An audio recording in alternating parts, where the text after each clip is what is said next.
ना तोप चली, ना गोलियां चली, ना बम गिरा, लेकिन खून बहा।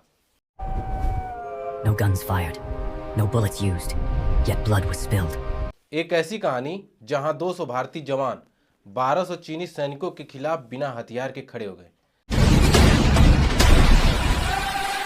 सिर्फ हिम्मत और देशभक्ति के दम पर। मैं स्मित, आपका स्वागत है द कलयुग में। यह कहानी है गलवान घाटी की, जिसने पूरे भारत को झकझोर कर रख दिया। सलमान खान की आने वाली फिल्म बैटल ऑफ गलवान, जो 17 अप्रैल 2026 को रिलीज होने वाली है, इसी घटना पर आधारित है। सलमान खान इस कहानी के असली हीरो कर्नल बी संतोष बाबू का किरदार निभा रहे हैं। तारीख 15 जून 2020 का रात के समय लगभग 8:30 बजे से आधी रात के बीच हिमालय की ऊंची चोटियों में, लद्दाख की बर्फीली वादियों में, जहां तापमान शून्य से भी नीचे होता है, जहां हवा इतनी ठंडी कि सांस जम जाती है, 15,000 फीट की ऊंचाई पर जहां ऑक्सीजन कम और खतरा हर जगह। गलवान घाटी लद्दाख में भारत चीन की line of actual control LAC पर स्थित है। साल 2020 जब पूरी दुनिया कोरोना महामारी से जूझ रही थी, तब भारत और चीन के बीच सीमा पर तनाव चरम पर पहुंच गया। लेकिन यह तनाव अचानक नहीं हुआ, यह दशकों पुरानी समस्या का नतीजा था। चलिए थोड़ा पीछे चलते हैं और जानते हैं।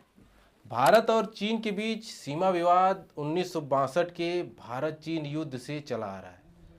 तब से LAC पर कई झड़पें हुई, लेकिन 2020 में मामला हाथ से निकल गया। मई 2020 में चीनी सैनिकों ने LAC पार करके भारतीय क्षेत्र में घुसपैठ की कोशिश की। 5 मई 2020 को पैंगोंग त्सो झील के पास भारतीय और चीनी सैनिकों के बीच पहली झड़प हुई। इसमें पत्थर और लाठियां चली, लेकिन कोई गोलियां नहीं चली। 1996 के समझौते के मुताबिक LAC पर फायर आर्म्स का इस्तेमाल नहीं होगा। इसके बाद 9 मई को उत्तर सिक्किम में झड़प हुई, लेकिन असली संकट गलवान घाटी में शुरू हुआ जून की शुरुआत में। भारतीय सेना ने गलवान नदी पर एक पुल बनाना शुरू किया, जो रणनीतिक रूप से बहुत ही महत्वपूर्ण था। चीनी पक्ष ने इसका विरोध किया और सैनिकों की संख्या बढ़ा दी। 6 जून 2020 को दोनों देशों के कमांडरों के बीच मीटिंग हुई, जहां डी-एक्सेलेशन की सहमति बनी। भारतीय सैनिकों ने अपना कैंप पीछे हटाया, लेकिन चीनी सैनिक नहीं हटे। वो पेट्रोलिंग पॉइंट 14 यानी PP-14 पर डटे रहे। 15 जून 2020 शाम के करीब 7 बजे कर्नल संतोष बाबू अपनी टीम के साथ PP-14 पर गए, लेकिन वहां 1200 से ज़्यादा सैनिक लोहे की कीलो वाली लाठियां, पत्थर और क्लब लेकर इंतजार कर रहे थे। भारतीय पक्ष में सिर्फ 200 जवान थे, वो भी बिना हथियार के, क्योंकि वो लड़ाई के लिए नहीं, बातचीत के लिए गए थे। चीनी सैनिकों ने अचानक हमला कर दिया। शाम 7:30 बजे के आसपास पहला हमला हुआ। भारतीय जवानों ने हाथों से, पत्थरों से जो मिला उसी से जवाब दिया। संतोष बाबू ने चिल्लाकर कहा, हम पीछे नहीं हटेंगे, और खुद सबसे आगे लड़ते रहे। ये लड़ाई करीब रात 11 बजे तक चली। ठंड इतनी थी कि कई जवान नदी में गिर गए, जहां पानी बर्फीला था। कोई डूब गया, कोई चोटों से शहीद हो गया। संतोष बाबू को सिर पर गहरी चोट लगी, लेकिन वो लड़ते रहे। आखिरकार अंत में वह भी शहीद हो गए। लेकिन उनके नेतृत्व में जवानों ने चीनी सैनिकों को भारी नुकसान पहुंचाया। यह कोई फिल्मी सीन नहीं थी, यह हकीकत थी। आधिकारिक तौर पर भारत ने 20 जवानों के शहीद होने की पुष्टि की, लेकिन चीनी पक्ष ने कभी अपना नुकसान नहीं बताया।